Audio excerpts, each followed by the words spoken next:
Hola, hola, bienvenidos y bienvenidas a nuestro episodio de los socios sociales, a un nuevo episodio en un espacio en el que el pensamiento crítico y la psicología y lo social se encuentran para generar una conversación. Yo, Camilo Madariaga, junto a mis compañeros Diego Contreras y Francisco Chávez, hoy les tenemos un episodio un tanto especial, ya que tenemos a una invitada excepcional que la vamos a invitar para reflexionar y cuestionar y conectar aquí para aportar a nuestro tema y poder de alguna forma envolver este tema tan importante que es para nosotros, que vamos a tocar el día de hoy en nuestro podcast. Aquí, como sabemos, cada historia cuenta, cada mirada aporta y cada voz tiene algo que decir. Así que pónganse cómodos, prepárense, que el capítulo de hoy se viene cargado con esta entrevista. Y eso, sigamos.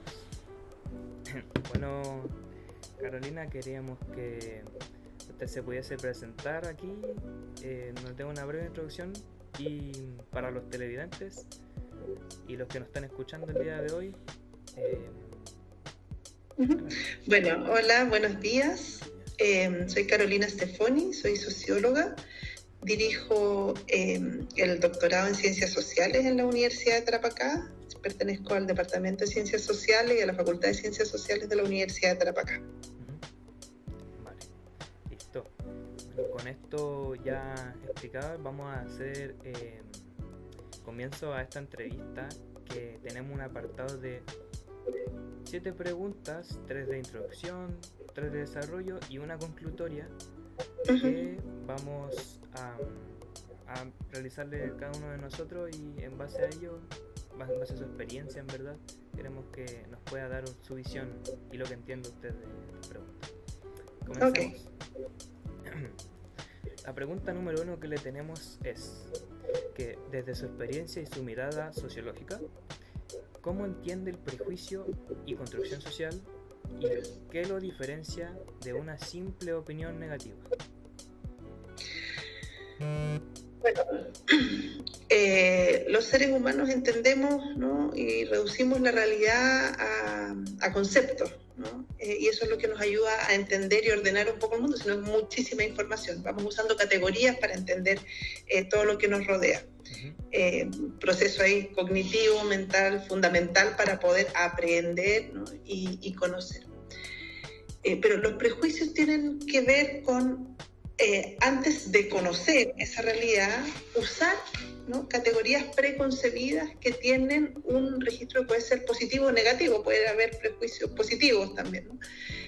Pero no aproximarnos a la realidad y tratar de capturarlo, sino usar estas categorías predefinidas en nuestras mentes, ¿no?, y socialmente, porque se va construyendo socialmente, y aplicar esa categoría a ese contexto que estoy mirando, observando. Entonces, en vez de que la realidad me entregue cierta información y yo la pueda ir procesando, yo voy y entiendo esa realidad y ese contexto desde esta categoría previa que ya tengo construida.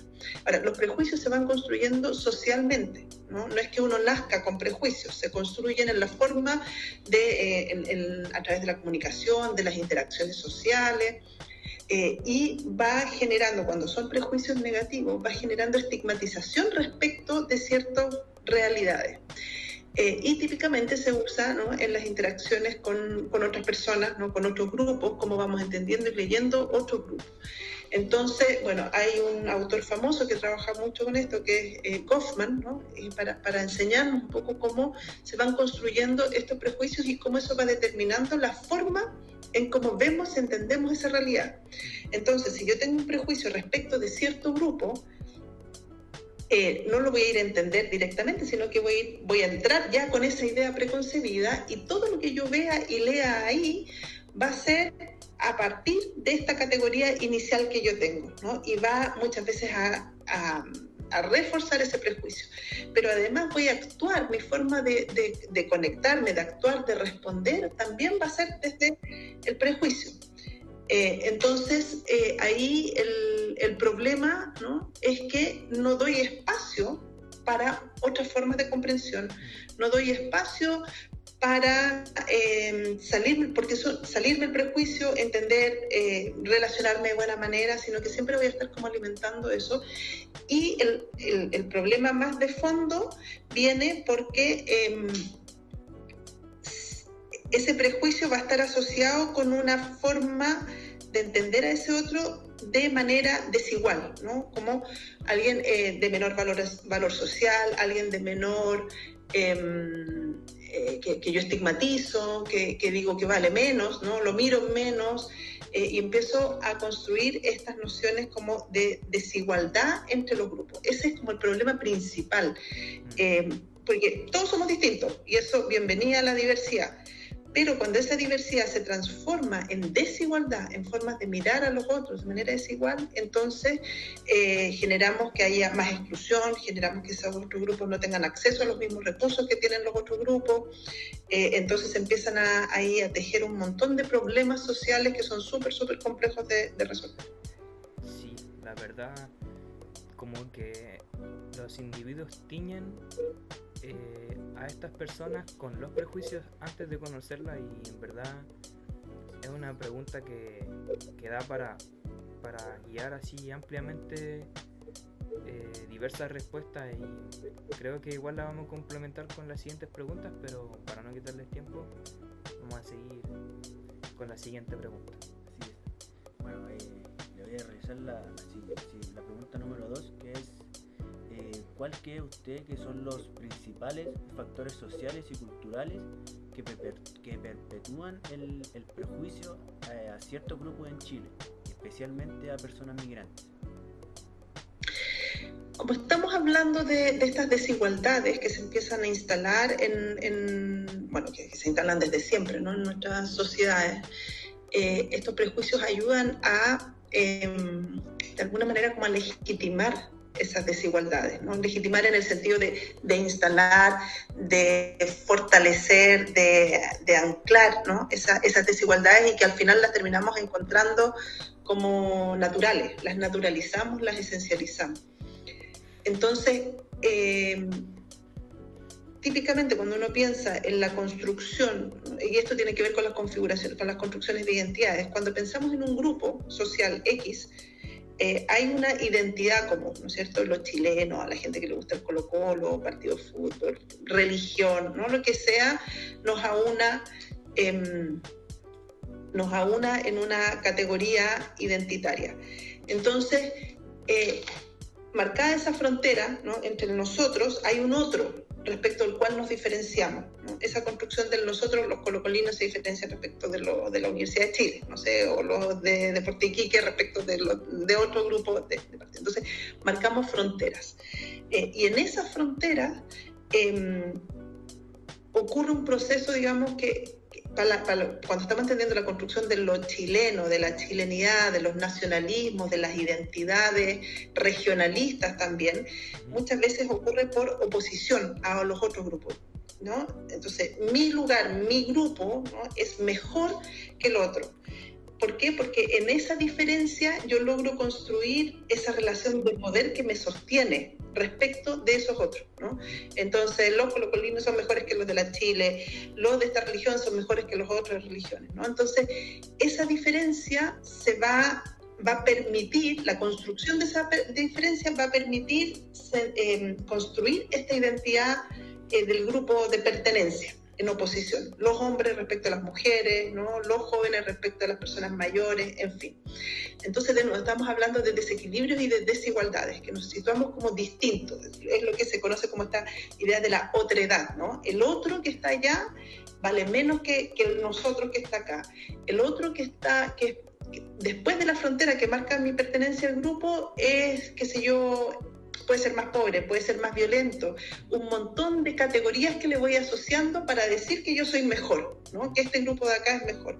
Es una cosa bien relacional que hay en la construcción de identidades sociales y culturales. Y ahora lo que ocurre es que cuando uno lo mira un poco más transversalmente, aparecen categorías sociales que van construyendo estas diferencias. Por ejemplo, típicamente las categorías de clase, ¿no? Clase alta respecto a la clase baja. ¿Cómo se representa la clase alta? ¿Cómo representa la clase alta a las clases bajas? Como clases más flojas, ¿no? Que no les gusta trabajar, que son más irresponsables, que son más peligrosas, ¿no? Un montón de categorías. Después, otra categoría también que estructura mucho esto es el género, ¿no? Entonces, las mujeres siempre puestas como una alteridad, un otro que está allá, que son más emocionales, ¿no? En oposición a lo racional, que son más, no sé, menos racionales, que pertenecen al mundo privado, que tienen que cuidar a los niños, ¿no? Todo el trabajo doméstico, entonces de separación y de ponerlas en un lugar de inferioridad. Entonces esa es la segunda eje que va estructurando todo esto, ¿no? Tenemos clase, tenemos género, y el tercero es lo racial y lo étnico. Entonces lo racial también como de esa raza, o de ese, las razas no existen, por supuesto, son construcciones sociales, o de ese grupo étnico, nuevamente, ¿no? O son menos racionales, más cercanos un poco a la naturaleza, ¿no? Puesta como en términos bien desarrollistas. Entonces, todos estos elementos van contribuyendo a estas diferenciaciones de grupo.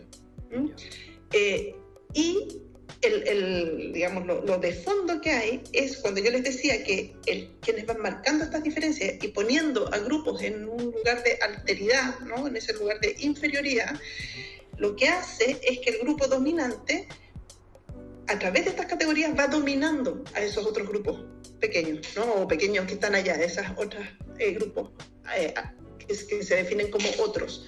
Entonces eso legitima esa dominación. Entonces cuando los migrantes llegan, caen en estas, no son construidos, se leen, se entienden desde estas categorías, como un otro, ¿no? Entre comillas, subalterno, que yo puedo dominar. Entonces, ¿a quién puedo dominar?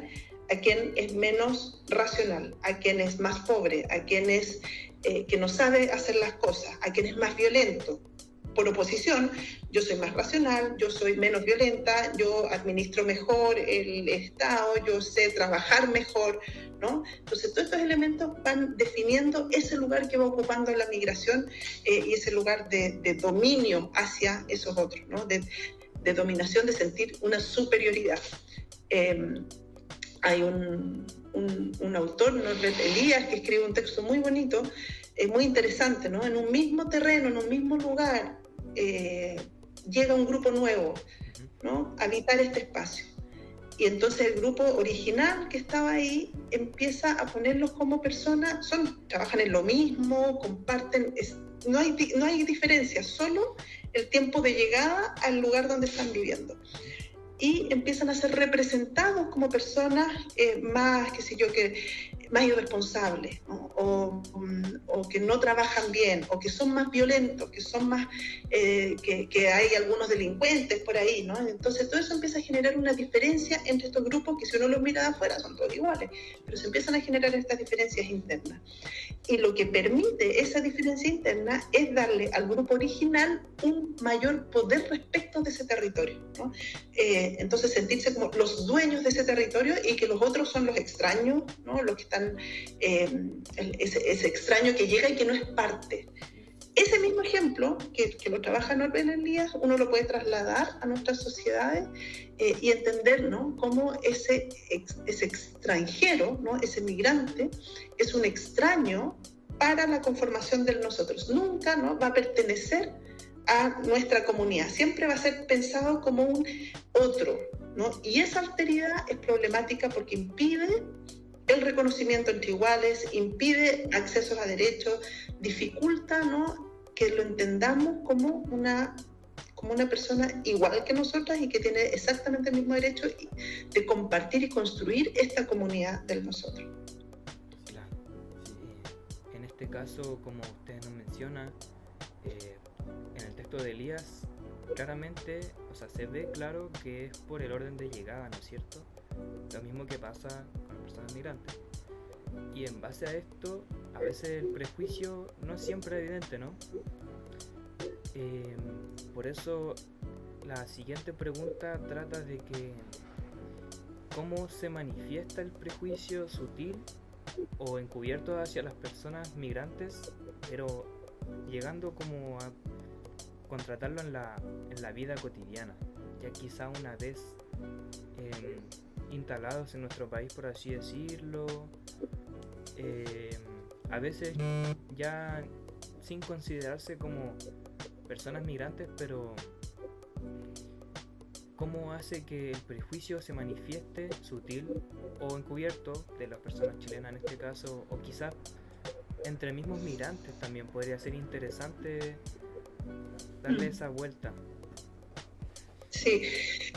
A ver, respecto a los prejuicios, de nuevo, es súper importante entender que los prejuicios son construcciones sociales. Las personas, de nuevo, no nacen pensando que lo que sea respecto de otros, ¿no? Se construye en esa interacción y en estas relaciones de poder que se van dando, ¿no? Y el prejuicio ayuda a consolidar el poder de quienes tienen el poder, ¿no? Y a través entonces de la negación de los otros como iguales, porque si se reconocen como iguales, entonces habría que repartir el poder entre todos, ¿no? Entonces, la mejor manera de yo mantener mi cuota, o sea, mi poder, que puede ser poder simbólico, poder político, poder económico, ¿no? Múltiples formas de poder, es decir, bueno, es que los otros no merecen ser parte de nosotros y por lo tanto no vamos a compartir el poder con ellos. Entonces, son sociales. La buena noticia es que como son sociales pueden ser deconstruidos, podemos repensar esas relaciones, podemos decir, bueno, mira, o sea, resulta que no eran tan violentos, ¿no? Tienen los mismos niveles de violencia que podría tener la comunidad, nuestra comunidad, ¿no? Tienen la misma posibilidad de ser buenos trabajadores o malos trabajadores, ¿no? Que todo el resto de la comunidad. Entonces, es volver a repensar a las personas que forman parte de un mismo, que habitan el territorio, ¿no? Repensarlo desde otros lugares, ¿no?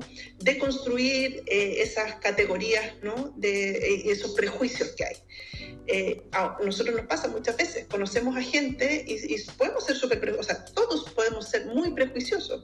¿Y por qué? Porque estamos aplicando esas categorías que aprendemos socialmente. Ah, no, mira, esa persona porque va mal vestida puede ser delincuente, por ejemplo, ¿no?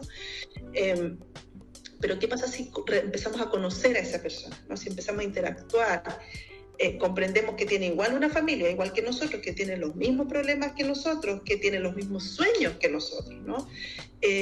Todos esos prejuicios van desapareciendo y nos vamos encontrando y reconociendo, ¿no? entre iguales. Desaparece esa diferencia tan marcada, ¿no? Puede ser que aparezcan otras diferencias, pero que son parte del funcionamiento. Usamos categorías para entendernos, ¿no? Yo recién les decía, bueno, los que pertenecen a una religión, los que pertenecen a Iquique, los que están en Arica, eso está bien, eso no es problema. El problema es cuando eso se traduce en estas formas de asegurar y mantener el poder, ¿no? Y la dominación respecto de esos otros grupos. ¿Qué es lo que pasa, hombres y mujeres, que ha pasado a lo largo de la historia? Recién ahora estamos avanzando mucho más en igualdad. Las mujeres eran representadas, ¿no? Como mujeres, como con mayor incapacidad para hacerse cargo del trabajo, para hacerse cargo de lo político, ¿no? Entonces su lugar era el espacio de lo doméstico, del cuidado, de la reproducción. Entonces ahí también no eran más que prejuicios, era una forma de organizar lo social, ¿no? De organizar la sociedad. ¿Por qué? ¿Cómo era la única forma que funcionara la sociedad? ¿No? Es manteniendo una persona que se hiciera cargo de los cuidados y la reproducción, ¿no? Y otro grupo de personas en lo económico y lo político, y por supuesto ahí es donde estaba el gran poder, y ahí se concentraba el poder, porque no teníamos mujeres profesionales, porque no teníamos mujeres senadoras, ¿no? Diputadas participando del Congreso, la presidencia, porque estaba vetado ese espacio para ellas por la forma en que se construía, ¿no? La idea y la representación de la mujer. Pero vemos que se va avanzando y vamos entendiendo que no hay estas diferencias, ¿no? Que las mujeres son exactamente igual y muchas veces más capaces, ¿no? Para ocupar espacios de poder político, de poder económico, y entonces van estos prejuicios, en el caso de género, van siendo resistidos, contestados, ¿no? Hoy día y con las nuevas generaciones, además que lo tienen mucho más claro, porque empiezan a crecer con esto. Entonces, los prejuicios se van deconstruyendo, es posible desmantelarlos, ¿no? Y avanzar en una sociedad más igualitaria. Que en el fondo es lo que el horizonte hacia donde debiésemos apuntar, ¿no? Tener sociedades más igualitarias, ¿no? Donde los recursos que hay se distribuyan de una manera más igualitaria, más equitativa.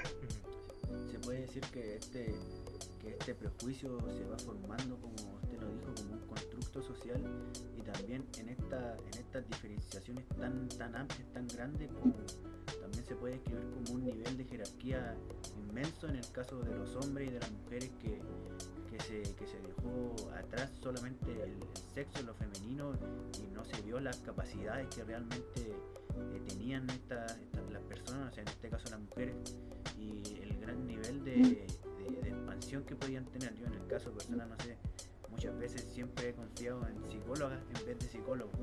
Entonces es como, quizás me siento más cómoda con ellas, y aún así este nivel de jerarquía no hacía, y también cuántas mujeres no tuvieron esa oportunidad de poder desempeñarse o ampliar su mundo por este simple hecho de un constructo social que fue creído por una sociedad y por un nivel de jerarquía que marcado. Entonces, eso es preocupante. Exacto, sí. Y eso aparece, digamos, no es algo de Chile, ¿no? En América Latina, pues en América, si uno lo piensa, América Latina, hay toda una herencia colonial, ¿no? Y herencia también de desigualdades de género. Estamos cruzados por esos ejes, ¿no? Las desigualdades de género y lo colonial, en términos, aquí aparece de nuevo lo racial, ¿no? Cuando llegan los españoles y la colonización, y en fin, ponen a las personas indígenas y ponen a las personas, ¿no? Los esclavos que estaban trayendo de África, en un lugar de absoluta subordinación, completo. No eran, o sea, acuérdense, población indígena no era ni siquiera reconocida, ¿no? En un principio como seres humanos, en igualdad, o sea, era como básico, ¿no?